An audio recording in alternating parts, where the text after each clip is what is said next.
మా ఈరోజు స్పెషల్ గా డిన్నర్ ఏం చేసావు? ఈ రోజు డిన్నర్ అయితే మాత్రం చాలా నవ్వు వస్తున్నాము.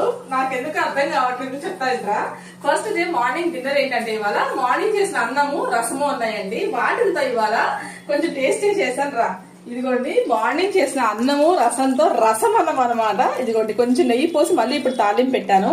అండ్ దాని కాంబినేషన్ గా నాకేమో హాఫ్ బాయిల్, తనకేమో ఆమ్లెట్. అండ్ ఇప్పుడే తాలింపు పెట్టి వేడి వేడిగా చేసిన దద్దోజనం అనమాట. దానిమ్మలు, జీడిపప్పు ఇవన్నీ వేసి చేశాను. సో ఇంకా ఫుల్గా తినేసేసి హ్యాపీగా పడుకుంటామండి. ఇందుకీ మీ డిన్నర్ ఏం చేస్తారు కామెంట్ చేయండి. ఒక్కొక్కసారి ఇలాంటి ఐటమ్స్ ని ట్రై చేసి ప్రశాంతంగా తిని ప్రశాంతంగా పడుకుంటే మార్నింగ్ అనేది నెక్స్ట్ మార్నింగ్ అనేది ఫ్రెష్ గా ఉంటుందండి. ఎంత వర్క్ చేసినా సాయంత్రం కడుపు నిండా అన్నం తిని కంటి నిండా నిద్రపోతే ఆహా ఇంకా ఆ లైఫే వేరు కదా అన్నట్లుగా అనమాట. సో తినడానికి పుట్టాము మనం, మనలాంటి వాళ్ళు